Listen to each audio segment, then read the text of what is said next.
Alright, how do we solve this question. Question में आपको दिया गया azo dye Y form doing the reaction is. पहले ये एक्स कंपाउंड बन रहा है, देन एक्स की इससे रिएक्शन हो रही है तो वाई बन रहा है। ठीक है, तो यहाँ पे let's see the first reaction first. Sulphanilic acid की बात करते हैं पहले। सल्फेनिलिक एसिड, ठीक है। सल्फेनिलिक एसिड क्या होता है? तो यहाँ पे आपके पास NH2 एंड SO3H। तो सल्फोनिक और एनिलीन के ऊपर सल्फोनिक ग्रुप लगा दो, सल्फेनिलिक एसिड। सल्फेनिलिक एसिड, ठीक है। अब इसकी रिएक्शन किससे कराई है? NaNO2 एंड CH3COH, ठीक है। तो दिस रिएक्शन इज डायजोटाइजेशन, ये आपको पता होगा। दिस इज डायजोटाइजेशन, ठीक है। जनरली यहाँ पे NaNO2 HCl लेते हैं। Generally NaNO2 HCl is taken, ठीक है। पर यहाँ HCl की जगह एसिड क्या लिया है? एसिटिक एसिड, तो भी सेम ही प्रोडक्ट है।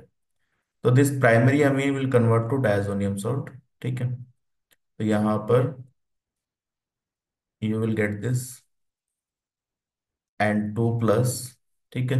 And you have acetate ion CH3CO minus, and you have SO3H। तो ये आपका डायजोनियम सॉल्ट बन गया, डायजोनियम सॉल्ट। अब ये जो डायजोनियम सॉल्ट में जो N2 वाला ग्रुप है, this is a weak electrophile. ये एक्टिवेटेड रिंग्स पे रिएक्शन कर सकता है, ठीक है। This N2 group, this N2 is a weak electrophile. तो हाईली एक्टिवेटेड बेंजीन रिंग्स अगर हैं तो इलेक्ट्रोफिलिक सब्स्टिट्यूशन ये कर सकता है, ठीक है। तो वीक इलेक्ट्रोफाइल है। So let's see the second reaction, this is your x. अब सेकंड रिएक्शन में क्या लिया है हमने? NH2 एंड 2 बेंजीन, ठीक है। तो यहाँ पर यू हैव दिस एक्स, तो ये आपका N2 प्लस है, ठीक है।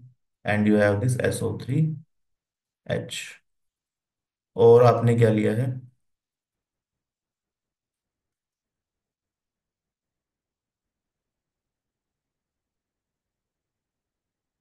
दिस NH2 इज टेकन, ठीक है। तो यहाँ पे NH2 क्या है? ऑर्थो पैरा डायरेक्टिंग है, ठीक है। तो this position will be activated, तो यहाँ पैरा पोजीशन पे जाके रिएक्शन होगी, ठीक है। तो व्हाट डू यू गेट?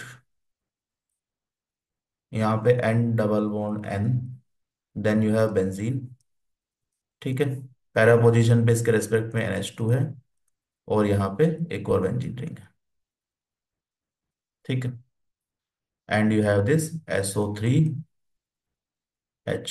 तो डायजो कपलिंग रिएक्शन है ये आपने पढ़ा होगा, diazo coupling reaction. Diazonium salt की रिएक्शन है, typically highly activated benzene rings के साथ होती है। एनिलीन टाइप का कोई कंपाउंड है या फिनोल टाइप का कंपाउंड है तो उसमें होती है, ठीक है। तो यहाँ पे आपका बनता है एजो डाई। दिस डायजो वाले जो कंपाउंड है नहीं, N डबल बॉन्ड N वाले एरोमेटिक, ये डाई की तरह यूज होते हैं। Most of them are coloured, ठीक है। तो कलर डाई की तरह यूज होते हैं। This one is red violet colour का है, रेड वॉयलेट कलर, ठीक है। रिएक्शन का टाइप अगर देखें तो this is simply electrophilic substitution reaction. ये क्या है? Electrophilic substitution reaction. ये बेंजीन की रिएक्शन में पढ़ा होगा आपने, इलेक्ट्रोफिलिक सब्स्टिट्यूशन रिएक्शन। बस इलेक्ट्रोफाइल चेंज हो गया। इलेक्ट्रोफाइल अब आपका ये डायजोनियम आयन है, ठीक है। So this is your Y product, azo dye. ये वाई बन रहा है। तो चेक कर लेते हैं वाई कहाँ पे मैच हो रहा है हमारा। तो एन के अपोजिट NH2 होना चाहिए। तो यहाँ पे नहीं है, यहाँ पे नहीं है, यहाँ NH2 अपोजिट है, लेकिन ये दो मर्ज हो गए हैं। तो ऑप्शन वन सबसे सही है। ऑप्शन वन मैच हो रहा है, ठीक है। देखो, ऑप्शन वन में ये दोनों सेम ही है। तो यहाँ पे आपको ये रिएक्शन पता होनी चाहिए, diazotization and then diazo coupling reaction. Basically ये जो डायजोनियम सॉल्ट है इसका जो कैटायन है, this N2 plus can react on highly highly activated benzene ring पे रिएक्शन होती है, ठीक है। तो या तो फिनॉल होगा या फिर एनिलीन का कोई डेरिवेटिव होगा, तो वहां पे रिएक्शन हो सकती है। बनता क्या है? Azo dye. Why they are known as azo dye? Azo इसको बोलते हैं, this N double bond N is azo group, ठीक है। And most of them are coloured. तो कलर होता है यहाँ पे, तो इसलिए डाई की तरह यूज करते हैं, तो azo dye. So correct option is option one.